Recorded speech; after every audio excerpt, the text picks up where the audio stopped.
welcome to another installment of the OBR Friday Night Roundtable. I'm your host, Corey Gaudreau, and this past Sunday, the Browns picked up a win against the Chicago Bears in dominant fashion, including a defensive standout performance from Myles Jack, picking up 4.5 of the 9 total sacks on Justin Fields, and 155 total yards from Kareem Hunt.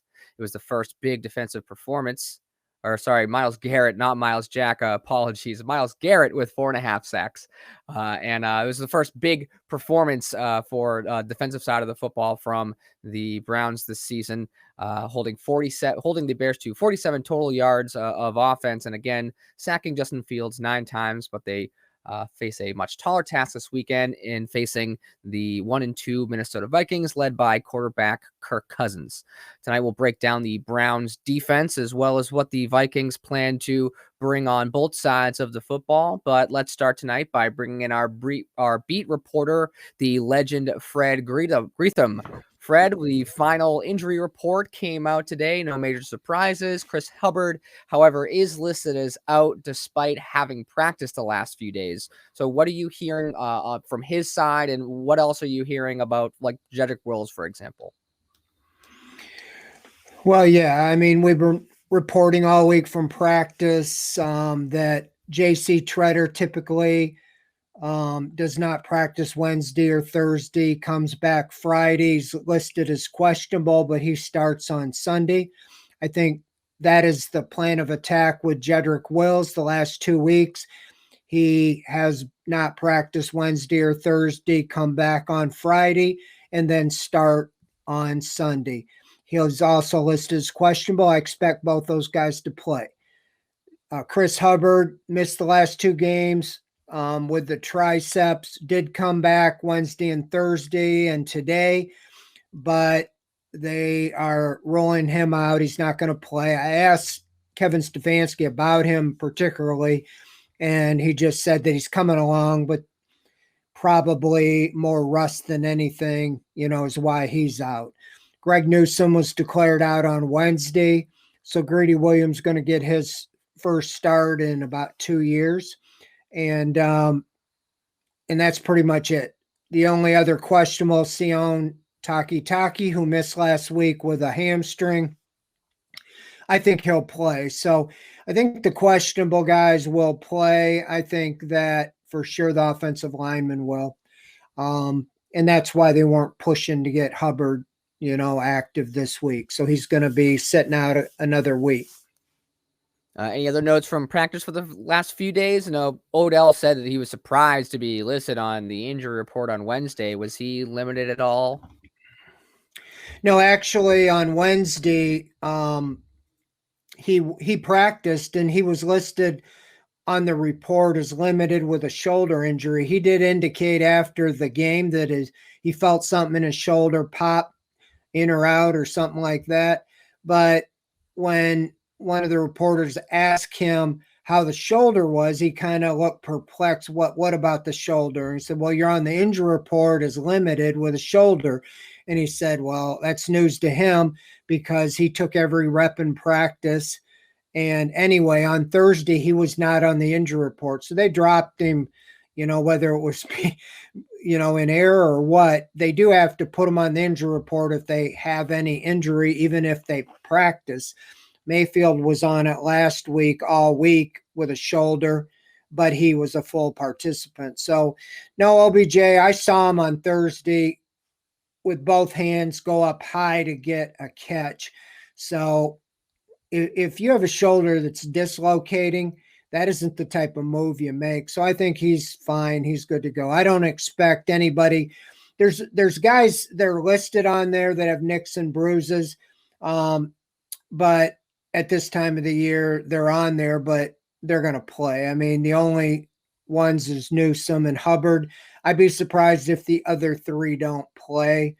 Taki could be inactive, but I doubt it. I expect him to practice or play as well. Just a quick note from the Minnesota Vikings side of the injury report. Star running back there, Dalvin Cook, did not play last week, but is looking like he will probably play on Sunday against the Browns. So another weapon for them to look to for them on offense.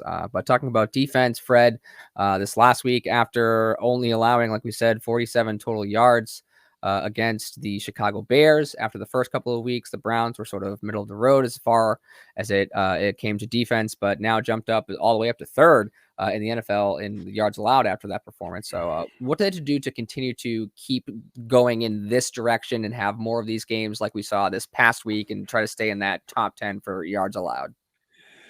Well, last week was a little aberration and the stats are skewed. And since they've only played 3 games, that's why they vaulted to the top. But I was even shocked that they were the 3rd ranked defense in the NFL after 3 weeks.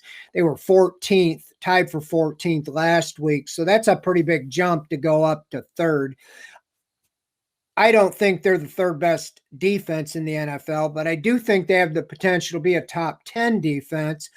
And I talked about it all in the offseason that this this defense doesn't have to be the best in the NFL. They don't have to even be in the top 10. If they're just in the middle of the road, if they can hold the opponent to 20 points or less, I think the offense will outscore them more times than not this year. And that's where they're at right now. They've lowered their points per game to 20 a game even. And and if they can stay around there, I think that will be tremendous because the offense is going to score points. They're going to score. The offense is scoring just under 30 a game, and I think they're going to continue to do that.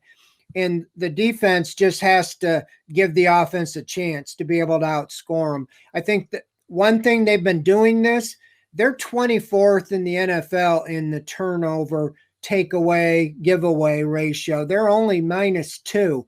And if you look at this through 3 games, they only have 1 interception and none from the secondary. The only interception was Malcolm Smith had against the Chiefs. And that's it. So last week they would have had 1, but Johnson had his called back because of a penalty. So they've got to start picking up the turnovers, and I think that would help them quite immensely, in moving and staying up in the rankings, because right now they're the 3rd ranked defense and they're not even taking the ball away, and that's what Joe Woods did in the past. Last year they didn't have a very good defense, but they did take the ball away, and I know that's a point of emphasis. Woods talked about that yesterday. So I think you haven't given up over 100 yards rushing yet, and you're averaging 67 yards on the ground on the defense. So that really helps them. I wrote about that today, about the difference. This week, their 3rd ranked defense is playing the Vikings, who right now have the 3rd ranked offense, which is a little ironic because Minnesota's always been known as a defensive team, and they're really more of an offensive team right now. Kirk Cousins playing very well. As you mentioned, Dalvin Cook will probably be back. They got 2 great wide receivers. So this is going to be a challenge for the Browns defense. The Vikings are averaging a little more than the Browns on offense, about 29 a game. And I really think this has the makings of a shootout. If you're in fantasy, this would be a game that you'd want guys to play because the Vikings defense is even not as strong as the Browns defense. So I think the Browns really are going to have to outscore them because I think that they're playing better, but you're not going to see what you did against the Bears. Kirk Cousins gets the ball out in less than 2 seconds. Talked to Myles, Garrett about that today, and they said they just got to really, try other things. You got a 10-year veteran, so he's seen everything. And so they got to disguise some things and have some packages, for there. But I think the defense come a long way. With all the complaining the first 2 games, I don't think anybody would have thought the Browns would be the 3rd ranked defense in the entire NFL after 3 weeks. Yeah, we got a question that came in through Twitch chat here. How far is Hudson coming along to get some playing time, or is he still not ready yet? And that's left tackle James Hudson. Well, I mean, you can see by the way they've handled Jedrick Wills. I think if they felt Hudson was ready to play, they would have maybe even sat Wills down and let him rest that ankle, even if Chris Hubbard would have been available. But I we asked Alex Van Pelt yesterday about that, not about Hudson, but do you feel that Wills at less than 100% is maybe better than your alternative right now? And I don't know if he even answered, but his facial expression was, yeah, pretty much. That Jedrick Wills at less than 100% is ahead of James Hudson or Blake Hance or whoever they have as a. I mean, if you remember, Hudson was the backup left tackle, but when Wills had to come out of the game, they put in Blake Hance, who's really a guard. They put him at left tackle. So I think they're high on Hudson, and they couldn't cut him because he would get claimed. So he's on the team, but he's not ready to play. That's why he's inactive pretty much every week. So, yeah, I think that they feel, he's coming, but he's not there. I remember Van Pelt said that he has taken a lot of strides since training camp in the preseason. So right now, to answer your question, he's not ready. So I know you said this week is going to be a shootout offensively. So do you think this is going to be a week for the Browns that offensively they bring out a lot of packages that have both Hunt and Chubb on the field? Or do you think this is something that they're going to continue to try to save them for later in the season when, the ground game is significantly more, really more important to kind of getting into that playoffs? We kind of saw, how the Titans have done previously, how their run game was very important to them getting to the playoffs. So is that something they start to look at doing now, or is that something they continue to save for later down the road? Yeah, actually, I've been a big Hunt and Chubb proponent being on the field together. And I actually was going to ask Kevin Stefanski today, but I bit my tongue because I just thought, if they are looking at that, he wouldn't answer it anyway. He might not, but I was going to give him another game or two to see when if it's just the analytics are telling them that keeping the two backs fresh is more important than playing them together. I still think they could have packages where they could both be on the field. But with that said, I think that this would be a week maybe you might bring out a gadget player too. You might see OBJ going deep. This Viking secondary, especially at cornerback, has been exploited a little bit. And I think this is where you can maybe try the deep ball or a gadget play with a halfback pass or or something like that. See more of Schwartz stretching the field with Beckham and Schwartz and trying to open things up. So I know I said this will be a shootout, so you can probably bank this will be a 10-3 game. One more question that we do have from our chat that's here joining us live. Do you think that Walker starts when he's healthy with Malcolm Smith playing well? Yes, Anthony Walker's the signal caller. He's 25, 26. I really think they feel he can be a long-term answer here. Has more speed than Smith. I think Smith, plays well in his role and is a great guy to have on the team. And he's a situational player at 32. And I think Walker steps right back into the lineup as soon as he's ready to go. Awesome. Thanks so much, Fred, for joining us tonight. As always, you can check out the Greetham angle on the OBR.com live on the site right now. And you can check out that for all the rest of Fred's work. So, Fred, thanks so much for joining us. Thank you, Corey. Talk to you later. Talk to you next time. Now, as we do every week, we go to our analytics guru, Cody Sook. He's a full-length article that is up on the site breaking down all the statistics that you could ever want, so we'll give you a sneak preview right now. And welcome to the Week 4 Roundtable. For the analytics segment tonight, we're going to focus on a game preview I published yesterday that kind of outlines some impact players, some key matchups, and something I deem the X factor for this Week 4 matchup. The first thing we're going to look at is a couple running backs you may have heard of, named Nick Chubb and Kareem Hunt. I know we talk about them ad nauseum, but there's no doubt that they are the best running back tandem in the National Football League. And right now, they're probably playing as the top two running backs through the first 3 weeks of the season. They currently rank in the top 2 in both Pro Football Focus rushing grade and elusive rating, and also on an individual scale. Hunt is first in rushing yards over expected per attempt, and Nick Chubb is first in missed tackles forced. This week, they have a pretty favorable matchup against the Minnesota Vikings defense. This allowed the 5th most yards per attempt at 4.8 yards per tote, and they rank 28th in expected points contributed by the rushing defense at negative 6.58. Further, the Vikings defensive line ranks 30th in adjusted line yards,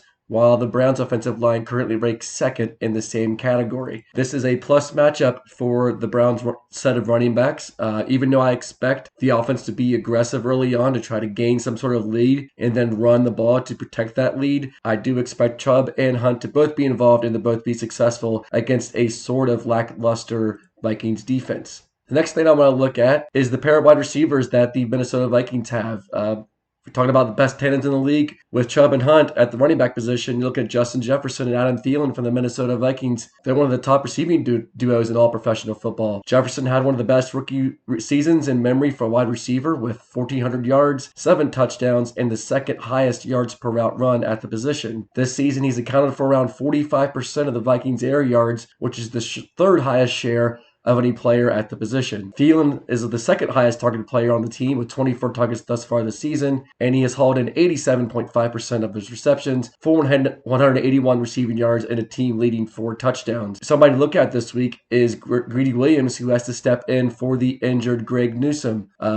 Williams has played well in only 16 snaps this season, but he's got to step up. And his last season of play was 2019, his rookie season, where we had a low 53.6 coverage grade, allowed a 91.5 passer rating in coverage, and was called for 7 penalties. The Browns are going to need him to step up this week against that pair of wide receivers. The next thing let's look at are a couple key matchups, I think, this week. The first up is Odell Beckham versus Bashaud Breeland and Patrick Peterson. He'll draw coverage from both of the Vikings cornerbacks, but these are plus matchups for Beckham. This season, Bashaud Breeland has allowed an 85.7% reception percentage on 21 targets for 4 touchdowns and a near-perfect passer rating of 157.32 in coverage. He has the lowest coverage grade of any quarterback in professional football right now at 29.6. Patrick Peterson, big name, but he struggled in coverage this season as well with 182 yards allowed, 2 touchdowns allowed, and a 157.9 passer rating allowed in coverage. In his first game back from action, Odell Beckham played pretty well. 5 receptions on 9 targets for 77 yards with an average depth of target of 16.2. Next up, we look at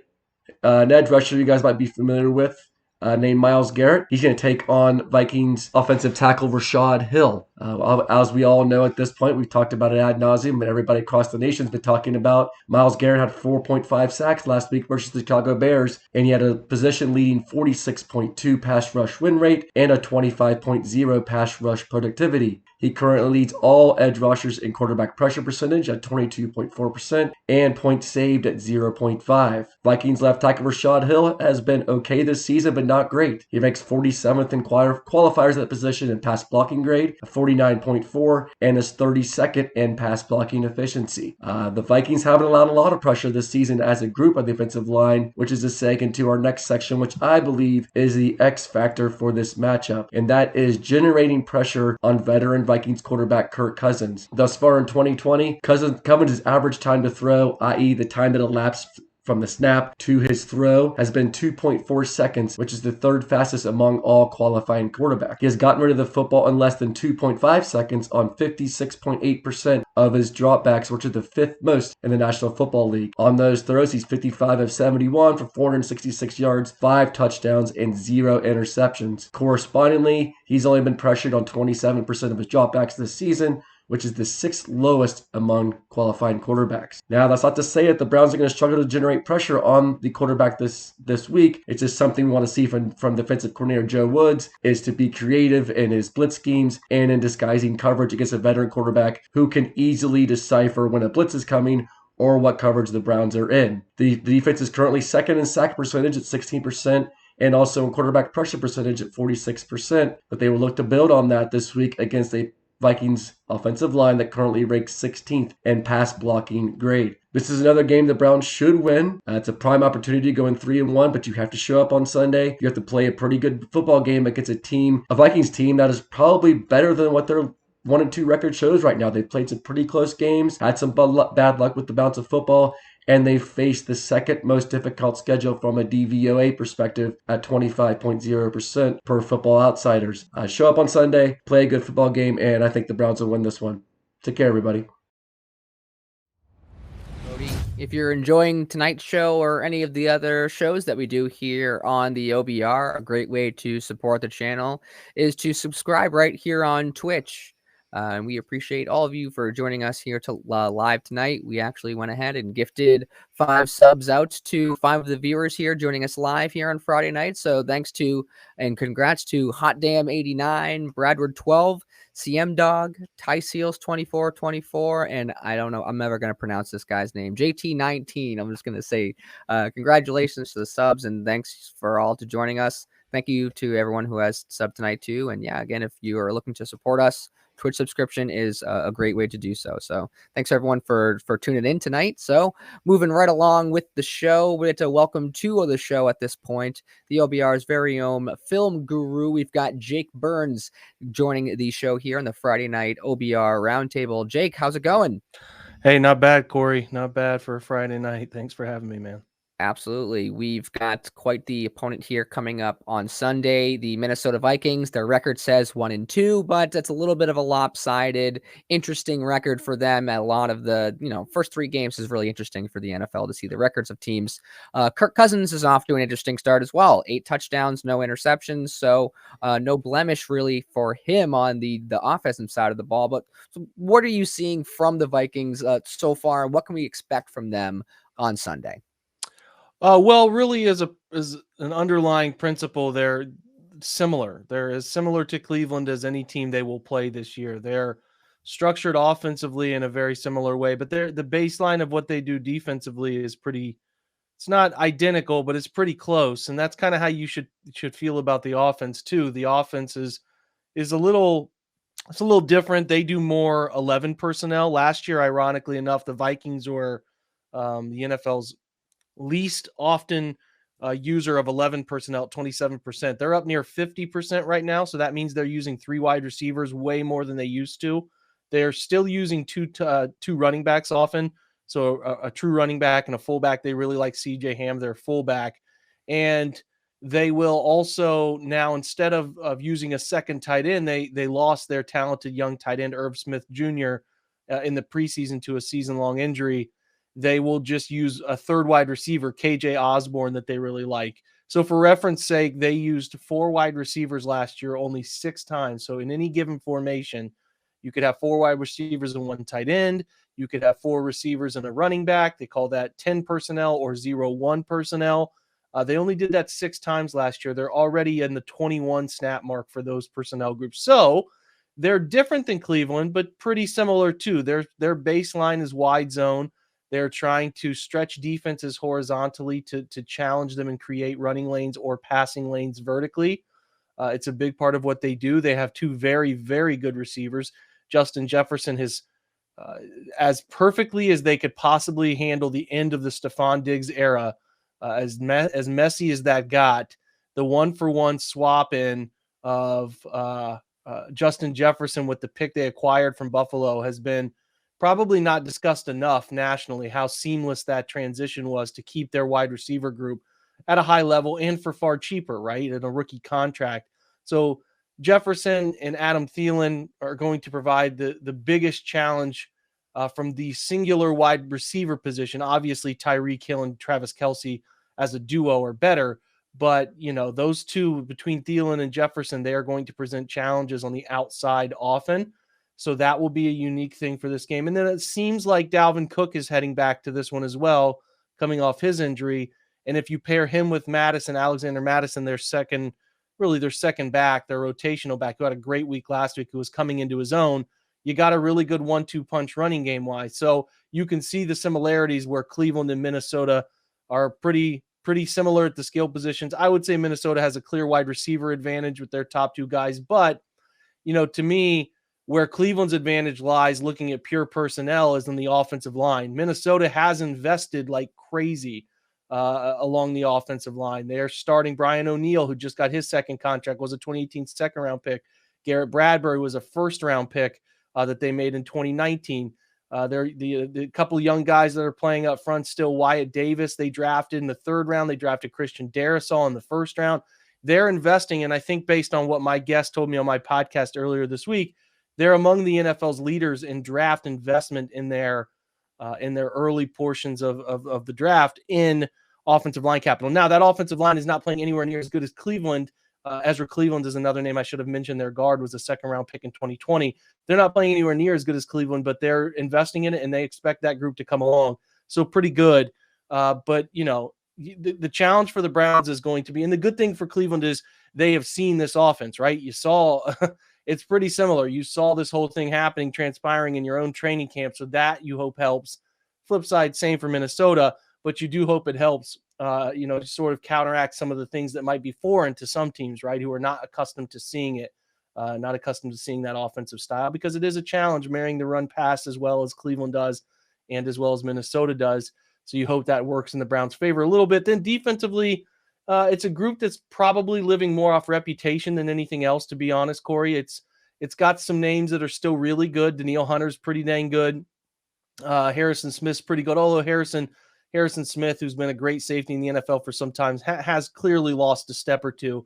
But, Anthony Barr, Eric Kendricks are their linebacker group. Nick Vigil's in their linebacker group, former Cincinnati Bengal. So you're looking at, I think, guys that are not quite as peak as they have been in years past when this defense was really handling much of the outcome for them. They're relying more on offense to get it done right now. Up front, Danielle Hunter is as good as it gets in the NFL at edge right now. They're sort of mixing and matching. It doesn't seem like Michael Pierce might not play, which would be a big deal if they don't have Pierce for this game along the interior of their defensive line. But it's not the best defense. It's not the type of front box that I think Chicago brought in with Akeem Hicks and Robert Quinn and Khalil Mack, but it's still solid. It's solid. Their linebacker group is okay, pretty okay. And then, you got to deal with, I think Harrison Smith is their only really legitimate back end player. You have Patrick Peterson, who's been around the NFL for a long time now. And then you have Xavier Woods, who has also been around the league for a long time now. And then you mix in the other corners, Brashad Breeland. There are going to be opportunities to take advantage downfield. I don't think there's any doubt about that. And I think up front, Minnesota presents a far better rush approach. Their players are better rush players up front, better coverage linebackers. They don't defend the run very well. I think the data sort of backs that up. And if you go into this game expecting to do what they did last week, Corey, which was in the first half, the Browns had 5 3rd and 8s or longer. Can't have that. You can't go into this game with that. You have to be able to run the football, establish that early. Now, Minnesota also knows that Cleveland's going to want to establish the run because that's who they are. They're accustomed to their own offense throwing that at them in camp and so on and so forth. So there's going to be that challenge. But if you can really do that, if you can establish the run, which Cleveland has done to almost everybody, barring somebody falls behind.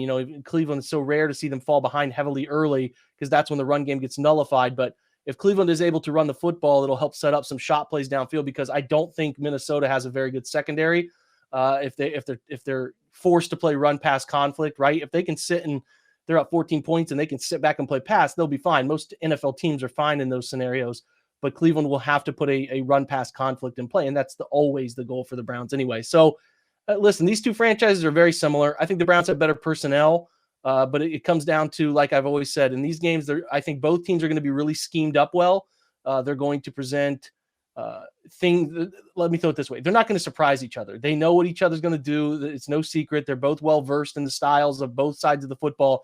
So it's going to be whose guys make plays, right? Whose quarterback makes a big throw? Who doesn't turn the football over? Who makes a catch when they shouldn't have made that catch or breaks that tackle that turns a 5-yard run into a 45-yard run?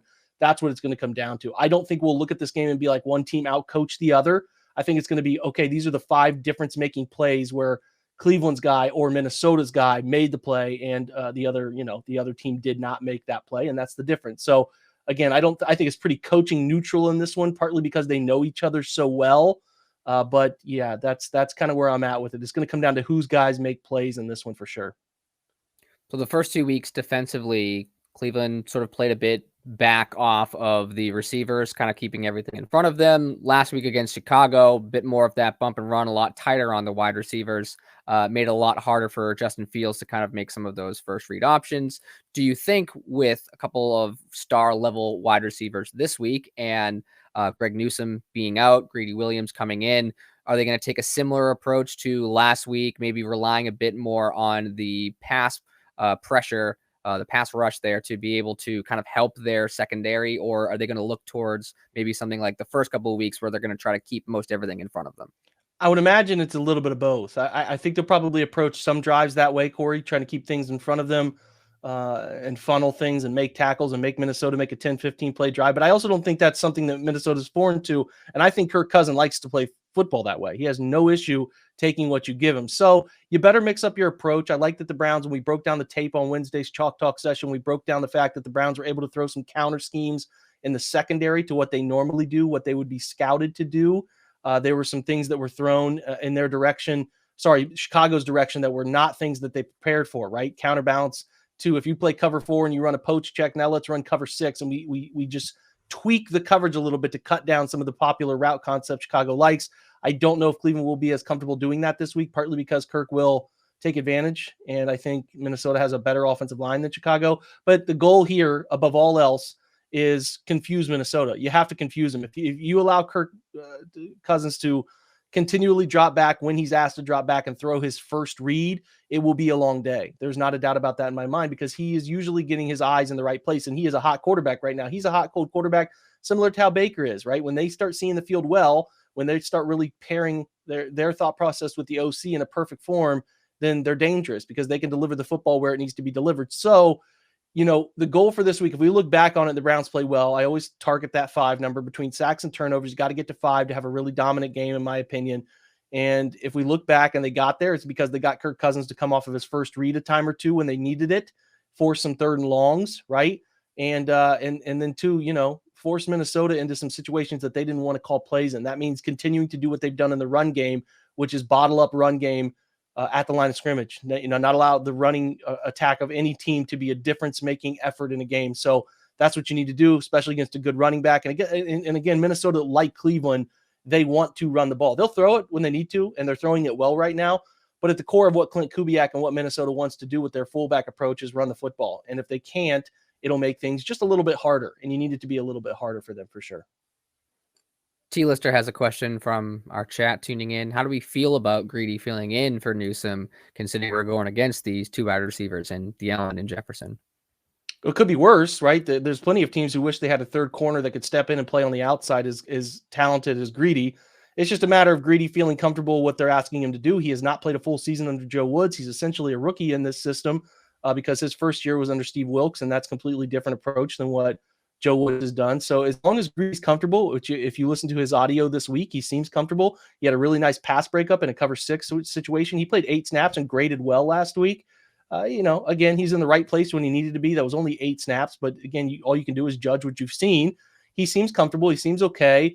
Again, you're not going to find many 3rd corners that are not slot guys. Truly a step in and play outside corner as talented as Greedy. So I don't think it's a massive fall off. I think Greg Newsome's playing good football, and you don't want to go into games without Greg Newsome, but I don't think it's some massive fall off where he's just going to get picked on all game. I would hope not. I don't think it's going to be that way. They'll challenge him as they should, but in my opinion, it's really good for Greedy to be going up against somebody that he probably views himself as a better player than. He came through LSU earlier than Justin Jefferson did. He played above him. He played on teams Justin Jefferson didn't play on.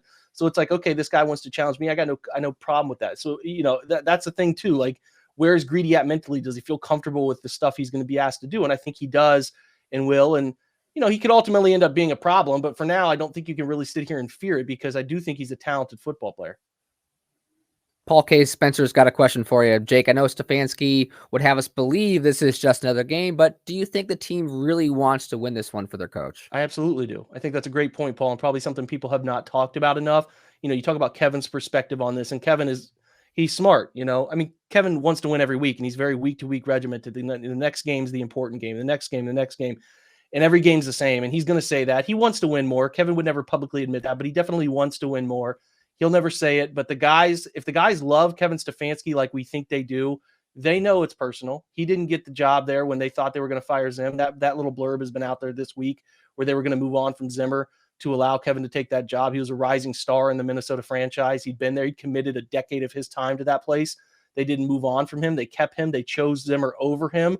So he is not a vindictive type of guy. He's very stoic, very flatline. He would never say it, but I'm sure behind closed doors, maybe he's talking to his wife or, people close to him in the Browns organization. He really wants to get this game. And I'm sure the guys are talking amongst themselves about how important it would be for them to go get this game and make Minnesota realize how silly they were to let Kevin Stefanski walk out the door and how much Cleveland appreciates them. So I do expect a Cleveland team hungry, ready to go. And I would be surprised otherwise, to be honest, because he would never say it to them. And I really don't think he would ever make it about himself. It's not who he is, not his MO. But I do think that there's going to be guys who are like, yeah, that's what we need to do. And we're going to go out and win this game for our coach. Even if our coach doesn't ask for it, it's our job to do it in this scenario because we understand the connection he has to this place. And we want to get it done for him. Slightly off topic here, Jake, but really good question from Larry. What's the motivation for any team to be honest on their injury report?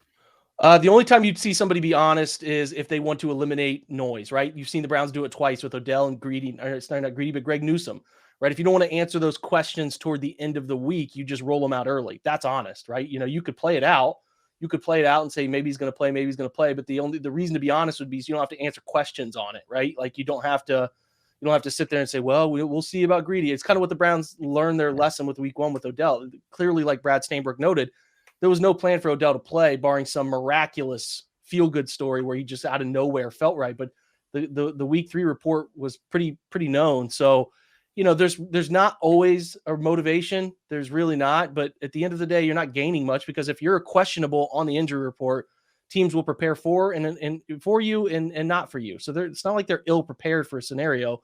The biggest reason, to be honest, is to eliminate noise early in the week and really, really focus on getting your guy the reps and the focus that they should deserve, like Greedy is in the scenario. So, you want Greedy to feel important, right? Like, to me, when you roll Greg Newsome out early, you're saying we have the utmost faith in Greedy Williams to step in and do his job here. Like that's the thing to me is why it's a wise reason to do so. Give Greedy the time in front of the media. Hey man, we believe in you.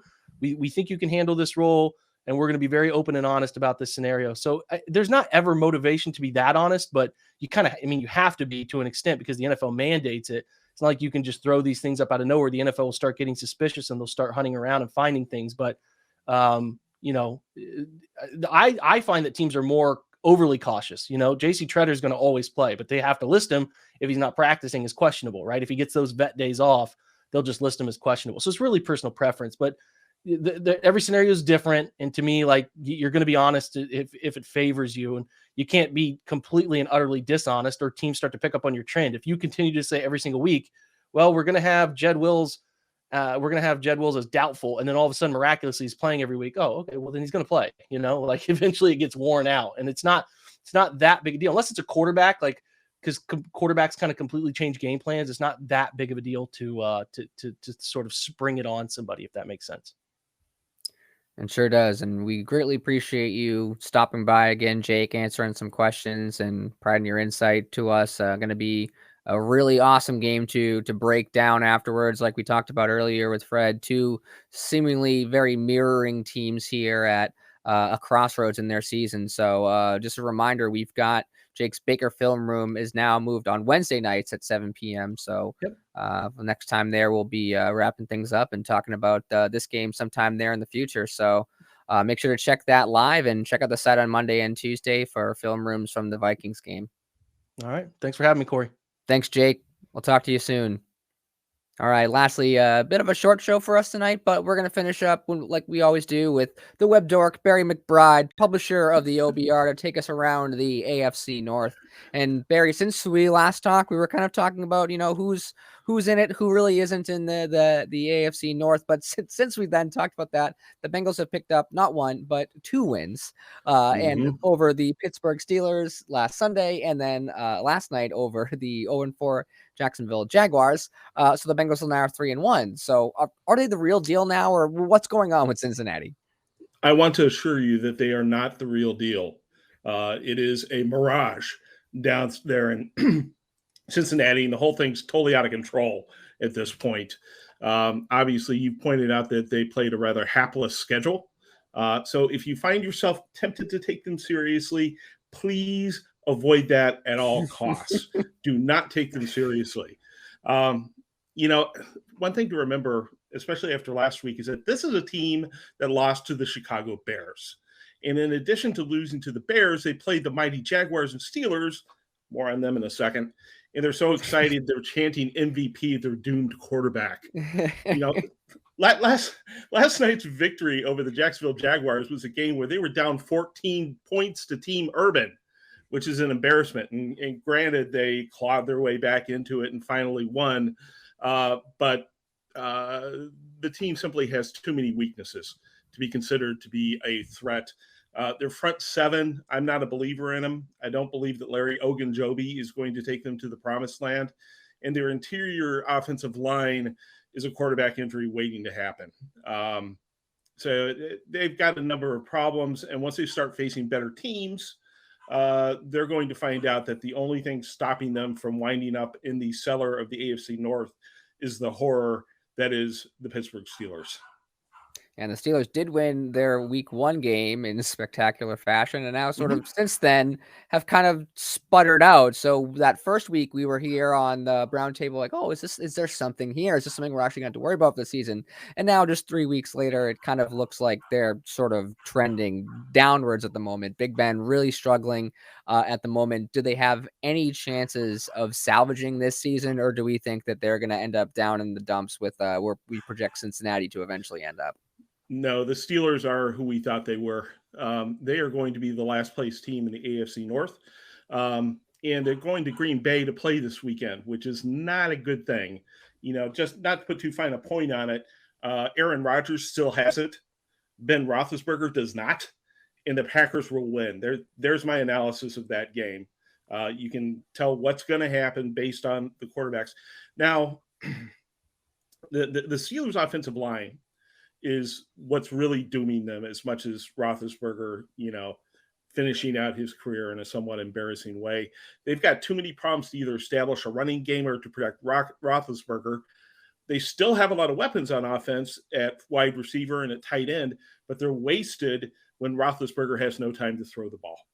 And as a result, I'm not thinking very highly of the Steelers at this point. At least TJ Watt is going to play, and he still needs to be accounted for. But I believe Rodgers will be getting that ball out pretty quickly to blunt the impact, and the Steelers' spiral downwards will happily continue. Lastly, going around the AFC North last week, the Ravens with some NFL history, kicker Justin Tucker nailing the big 66-yard field goal after the referees missed a blatant delay of game penalty that would have made the Ravens need to go for a Hail Mary or a significantly further field goal. So will the Ravens see a drop-off considering the key personnel that they're missing at this point of the season, or are they just going to continue to keep clawing their way through here? Well, at least for now, John Harbaugh has to be considered a terrific coach, and he's doing a marvelous job of coaching so far this year. But I've been watching these Ravens since roughly 1996, and I have never really been fair to them the entire time, and they've never been fair to me. The Ravens have disproved the notion of earthly karma or earthly justice the very second that Art Modell held aloft that Lombardi trophy, with Ray Lewis in attendance as well. There is no fairness when it comes to the Ravens. There is no karma. They will continue to get lucky. And they got lucky again last weekend with that ridiculous non-call of the delay of game. So what's going to happen this week? Well, this week they're going up to oxygen-free Denver, Colorado, and they're going to face Teddy Bridgewater, who is an actual quarterback, and align him up against a running back who dreams he's a quarterback in Lamar Jackson. And Jackson did, I got to give it to him, he threw for over 250 yards last weekend. But I think that stat says more about the Lions' defensive secondary than it does about Jackson's arm. I do not expect him to do that consistently.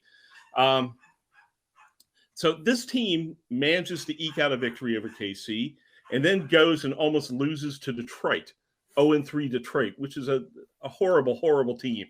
This is what we call inconsistent play, and it's heading in the wrong direction for the Ratbirds. And one final note, don't be fooled by Jackson's back ailment. These are the Ratbirds. He will play because he is the starting quarterback, despite being on the injury report. I suspect that what's going to happen this week is that the Broncos' own interior offensive line injuries will catch up with them. Teddy Bridgewater will be hit by a meteor in the head or something like that will happen, and the Ravens will somehow manage to win, and they will go to 3-1. And it's going to have to be the Browns that put them out of their misery. The Broncos won't do it for us. Now the Broncos playing around the AFC North.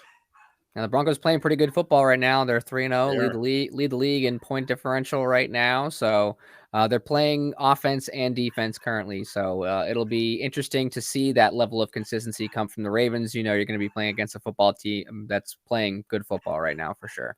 Absolutely. Go Broncos. Probably first and last time I'll ever say that.